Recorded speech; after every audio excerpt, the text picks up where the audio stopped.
Oke guys, di video kali ini saya akan bikin program untuk menampilkan angka maksimum dari inputan user. Nah, user akan input sembarang angka dan program akan berhenti jika user input angka 0. Nah, sebagai contoh saya bikin simulasinya.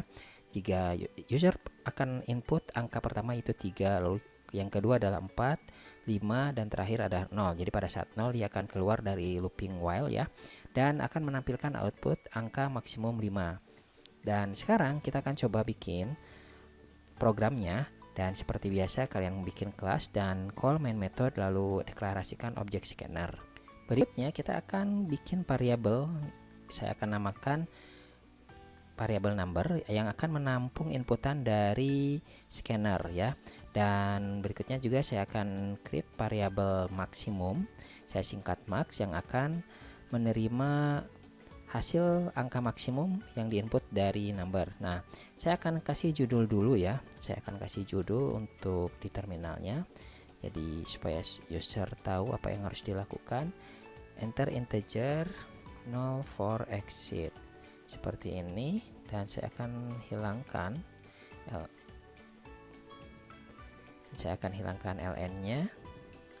Oke, seperti ini. Dan kita akan coba assign si variabel number dengan inputan pertama dari scanner. Oke. Seperti ini. Lalu saya akan inisialisasi variabel maksimum ini dengan number. Jadi sudah pasti bahwa inputan pertama itu adalah memiliki nilai maksimum ya. Dan berikutnya saya akan bikin looping while. Oke. Nah, conditionnya adalah kita pengen sesuai dengan yang ada di title, bahwa jika si number itu kalau misalnya selama tidak sama dengan 0, dia tidak akan keluar looping.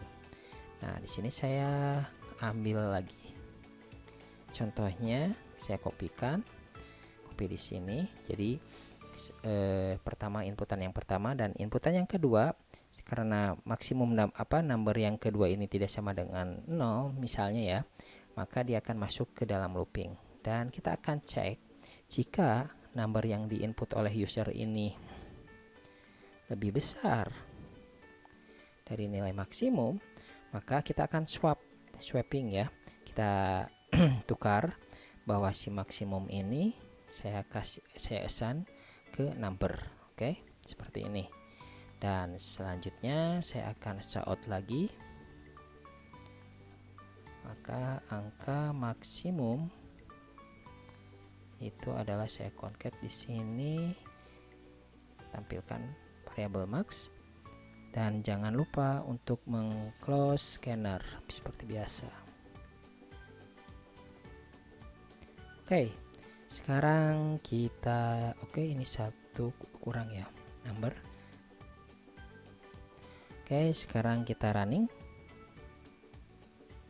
Oke, saya lupa titik komanya, tapi nggak apa-apa. Kita coba angka dulu ya. Saya masukkan 4, saya masukkan 5, saya masukkan 89, saya masukkan 178, dan terakhir saya akan masukkan 0 untuk keluar dari exit looping. Kita lihat apa yang terjadi.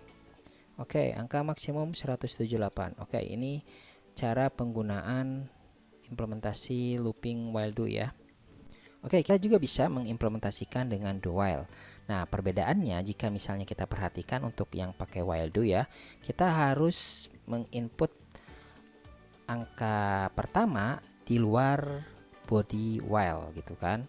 Jadi ketika input angka pertama lalu kita inisialisasi maksimum number. Nah, sebaliknya di do while kita nggak harus inisialisasi di luar body do while gitu, tapi kita bisa langsung definisikan scanner langsung integer number. Hanya saja yang berbeda adalah kita harus inisialisasi nilai maksimum itu dengan angka 0. Nah, selanjutnya baru kita deklarasikan, bikin statement di body do while ya. Dan seperti biasa dia akan input, lalu numbernya akan diinput. Nah, jika misalnya number lebih dari maksimum, maka di assign ke maksimum di swapping ya. Dan selama si user nggak menginput angka 0, dia akan terus meminta angka yang harus diinput. Nah, ini adalah salah satu perbedaan bagaimana penggunaan maksimum number menggunakan while do dan do while. Jadi kalau misalnya program kita di mana si user harus memastikan bahwa dia akan harus input value, maka gunakanlah do while. Oke. Jadi kalian harus bisa bedakan antara perbedaan antara while do dan do while. Dan kalian bisa ikutin di source code-nya ya di J Bootcamp untuk detailnya. Oke guys, ini adalah penggunaan while do dan do while. Berikutnya kita akan masuk ke looping for. Stay tuned.